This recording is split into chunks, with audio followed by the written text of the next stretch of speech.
상당히 뭐 저는 그 사실이 많고 글러스만 보면 그 굉장히 볼 부분이 많다고 생각하는데, 일단 저는 그걸 보면서 크게 보면 우리 이제 내부적으로 세부적 내용으로 들어가기 전에 일단 굉장히 잘못된 회고록입니다. 이 정권이 자기가 안보의 1인자로 들어갔던 거, 이 정권이 지금 진행되고 있는 거에서 그걸 다 나와 있는, 이게 어떤 해악을 끼칠 수 있느냐 하면, 안 그래도 최근에는 외교적 협상이 그걸 이제 그 관객 비용이란 말이 있습니다, 국제 정치에.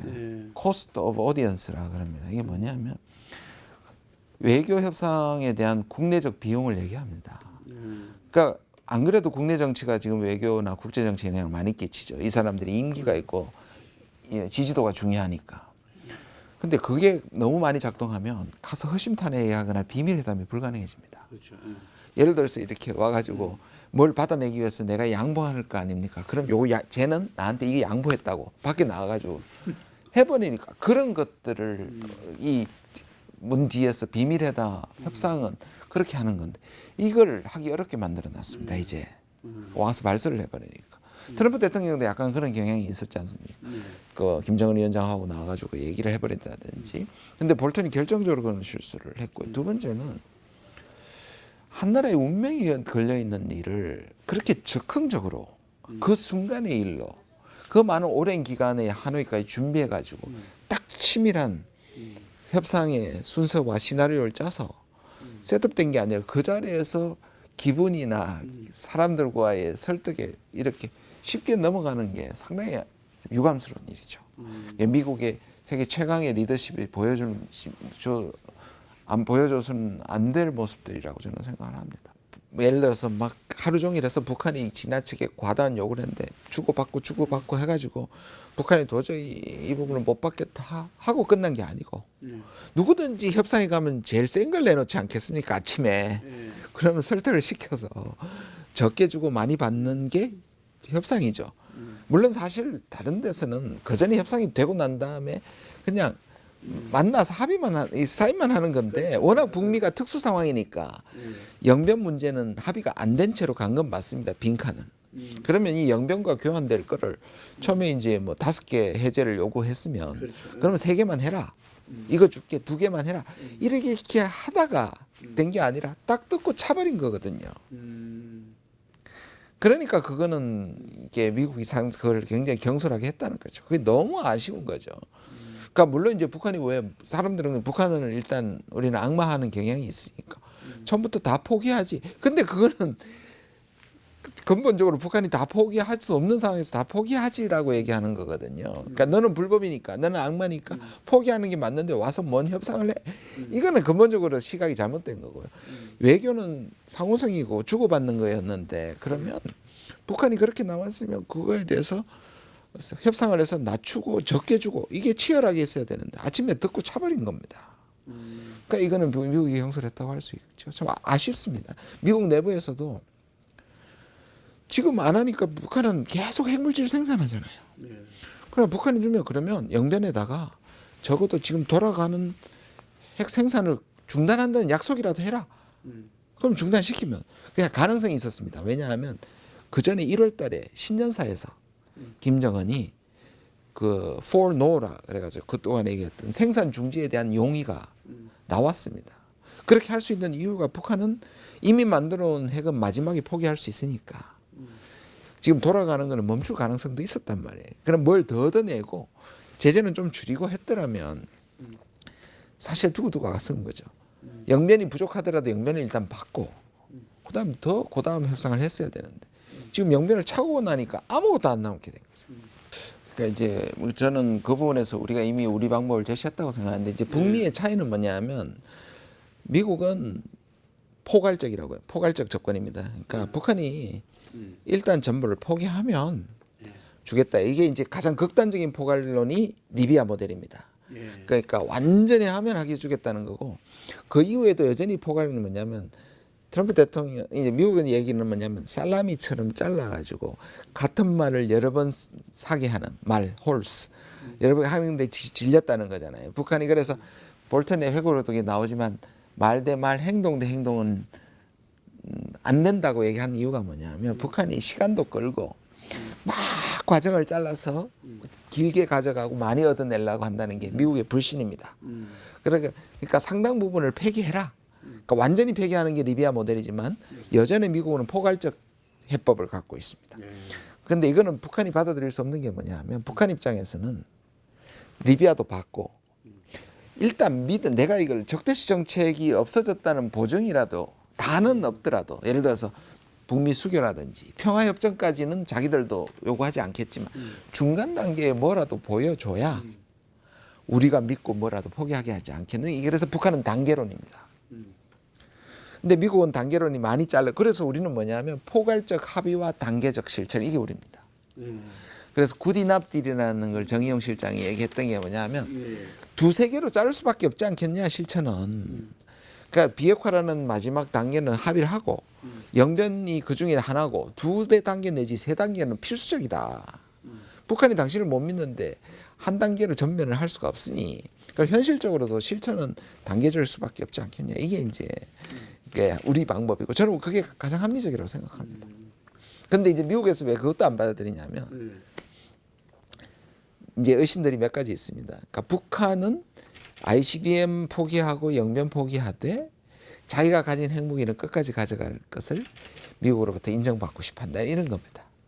그래서 이걸 해줘버리면 북한은 그걸 신호를 파키스탄, 인도처럼 미국이 북핵을 인용한 걸로 해버릴 것이다. 그리고 트럼프는 거기에 취약하다 이렇게 반대가 나오는 겁니다. 뭐 군산복합의 개별적 이익을 위해서는 그럴 수 있다고 생각하는데요. 그리고 어떤 정부는 군산복합체에 이제 과거에 이제 아버지 부시 대통령 같은 경우는 상당히 깊이 관여가 되어 있죠. 그리고 과거부터 미국이 이제 이 위기를 생산하고 무기를 팔아 이런 이제 이런 말이 실질적으로 어느 정도 뭐 있을 수 있겠죠. 그러나 그런 것들을 사실 우리가 막아야 되는 거고 또 그런 것들을 미국이 제도화된 미국의 정치에서 노골적으로 그런 업무론이 뭐 일사천리로 실행된다고 보지는 않습니다. 그러니까 거기에는 반대가 있는 것이고 또 그 제도적으로 정식 외교를 통해서 비핵화시키는 것이 다수인 거고요. 뭐 그런 움직임이 있겠죠. 그러나 미국 전체 외교 정책이나 대북 정책이 그 하나로 움직인다고 생각하지는 않습니다. 저는 지금 상황에서 정치인이고 북한 문제에서 오래 천착해온 분이기 때문에 저는 뭐 좋은 초이스라고 생각합니다. 좋은 선택이라고 생각합니다. 그리고 북한에 대해서도 이제 미국 쪽에서도 전적인 그 제재 시스템을 건드리는 것에 대해서는 거부감이 있지만 방역이라든지 식량이라든지 또 뭐 개성 금강산 개성이 아니고요. 금강산 개별 관광은 제재 해당도 되지 않으니까 그런 예외적인 조건을 하면 전체 시스템을 안 건드리는 거기 때문에 저는 긍정적이라고 봐요. 그 부분에서는 한미 간에 저는 깊은 이해가 있다고 생각하기 때문에 그 통일부 장관이 그 부분에 대해서 적극적으로 나오신다면 저는 성사 가능성이 있다고 생각합니다. 다만 북한이 이제 지금 얘기가 그런 것들로 북한에 지금 문을 열 수 있을까? 그거는 이제 뭐 타이밍이라든지 규모 면에서 북한이 원하는 수준은 아닐 거라고 생각이 듭니다. 여전히 그거 푼다고 해서 이제 저는 뭐 풀리면 좋겠지만 북한이 쉽게 이제 근데 북한이 이제 결국은 체제 보장 문제를 얘기를 했고 적대시 정책을 중단을 얘기했기 때문에 저는 오히려 대통령도 한번 말씀하셨는데요. 경제적으로는 우리가 또 식량의 이런 부분은 이제 일종의 역할 분담이죠. 우리가 해주고 미국과 합의하에서 미국은 체제 보장을 종전선언이나 평화협정 개시라든지 뭐 완성은 못하겠지만 평화협정이가 있다든지 아까 말씀드린 육자 정상회담이 모여가지고 뭘 한다든지 이런 부분에 대해서 체제 보장은 미국이 해주고 우리는 북한에 대한 경제적 뭐 제재 일부 해제 또는 면제 같은 게 된다면 오히려 부담이 적을 수도 있다 미국이. 그러면 그 가능성을 조금 모색해 볼 필요가 있다고 생각합니다. 미국은 하고 싶어 할 겁니다. 특히 트럼프 대통령 하고 싶어 하는 게 보입니다.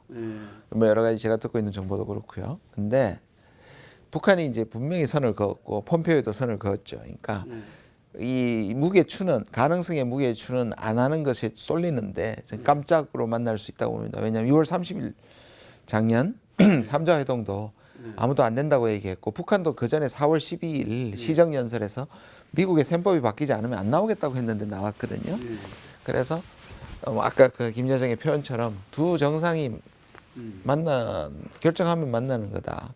근데 이제 뭐냐면 그때도 한번 그랬는데 이번도 미국의 확실한 양보가 없으면 안 나간다는 게 기본적으로 깔려 있고 그렇기 때문에 원래는 안 될 거라고 해놓으면서 뒤에 여지를 남긴 거죠. 상당히 상호 모순적인 표현들이 많습니다. 그래서 8대2, 뭐 9대1, 7대3 정도로 저는 뭐 안 되리라고 보는데 이런 부분이 있을 수 있을 것 같아요. 오히려 이제 100일밖에 안 남았단 말이에요. 100일 안쪽으로 들어왔으니까 실천보다는 구체적인 약속을 교환한다면 예를 들자면 종전선언 평화협정을 하겠다고 약속해주고 북한은 더 이상 생산하지 않을 용의가 있다든지 이렇게 됐을 때 뭐 북한이 미국이 불가침 뭐 선언이라든지 적대시 정책 포기하겠다는 그런 것들이 교환이 되면 오히려 만날 수 있지 않을까. 왜냐하면 검증 실험을 할 필요가 없으니까. 그 부분은 바이든으로 바뀌더라도 북한이 손해볼 게 없으니까. 만나되 북한은 이벤트로는 안 만나겠지만 미국이 좀 구체적인 양보의 약속을 던지면 근데 거기에도 좀 문제점은 있습니다. 그 양보가 많을수록 북한이 혹하겠지만 양보가 많을수록 대선에는 불리합니다. 그렇죠. 강한 모습에 그 딜레마가 숨어 있습니다. 일단 코리아 워킹그룹이 생겼고 지금까지는 한국이 혹시라도 미국 내부의 강경파들은 한국이 혹시라도 자기 모르게 제재 시스템을 붕괴는 아니지만 그걸 뛰어넘어서 너무 앞서가는 거에 대한 의심을 해왔고 그러다 보니 마치 코리아 워킹그룹이 한국이 남북이 뭘 하려는 걸 막는 그런 통제 시스템처럼 사용된 측면이 그렇게 보인 측면이 있다고 봐요. 그러나 그 자체를 없애는 거는 저는 반대합니다. 왜냐하면 미국의 시스템 자체가 각 그 정부를 다 만나서 일일이 설득해야 하는 문제가 있습니다. 그 우리의 경험이 있지 않습니까? 방코 델타 사건 때 국무부의 힐은 설득을 시켜서 육자회담 했고 북한한테 그걸 했는데 9.19 선언을 했는데 공동선언을 했는데 바로 다음 날 재무부에서 나가버리거든요. 그러니까 이 코리아 워킹그룹은 내부적으로 그걸 코디네이션 적어도 북한 문제에 관해서 각 부처의 의견을 종합할 수 있는 기능을 할 수 있다고 봅니다. 그러면 우리가 그걸 활용해야지 이 자체를 미국과의 갈등을 각오하고 만들어 놓은 걸 깨버린다. 그건 조금 너무 지나친 명분을 위한 실익이 없는 행동이라고 생각합니다. 제가 이제 전반적으로 세계적 조류가 한반도 문제 나눠서 말씀드리겠습니다. 세계적 조류가 분명히 이제 일종의 뉴노멀이라 그래서 뭔가 안정되지 않는 상황이 다시 말해서 뭐 미국이 중국을 확실히 제압한다든지 중국이 미국을 앞선다든지 이런 게 당분간 아마 판가름이 안 날 겁니다.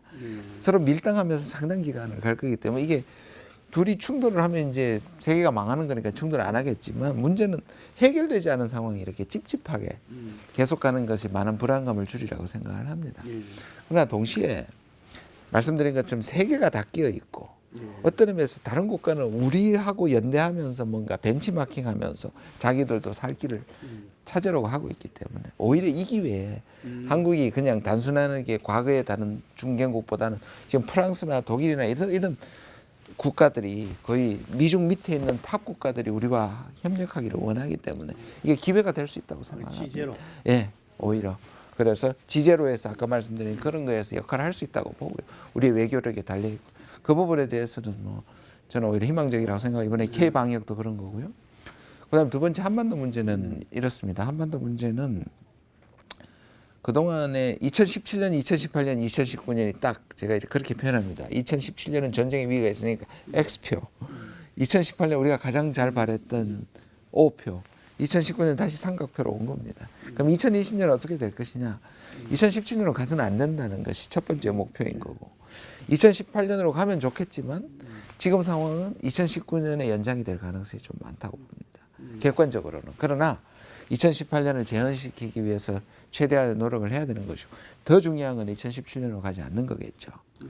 그런데 우리가 2년 동안 뭐 했냐 아무것도 안 남았다고 얘기하는데 사실은 사실과 다릅니다. 우리가 적어도 말씀하신 적어도 북한에 대해서 걱정 안 했지 않습니까? 평화의 비용이라고 생각을 합니다. 그리고 사실상 북한에게 준 게 별로 없습니다. 과거와 같이 뭐 안 했죠. 2년 동안 우리가 북한을 관리하면서 얻었던 코리아 디스카운트가 없었던 이 부분에 대해서 상당히 우리는 비용을 줄이는, 그러니까 결국은 전쟁을 하지 않는다면 북한하고는 적어도 평화공존으로 가야 된다는 것이 국민 속에 저는 확신이 있고 그게 맞는 길이라고 생각을 합니다. 그래서 2018년으로 가서 해결이 되고 궁극적으로 통일하면 좋겠지만 적어도 관리하는 수준에서는 평화공존을 해야 된다. 이 부분에 대해서 최선을 다해야 된다고 생각합니다.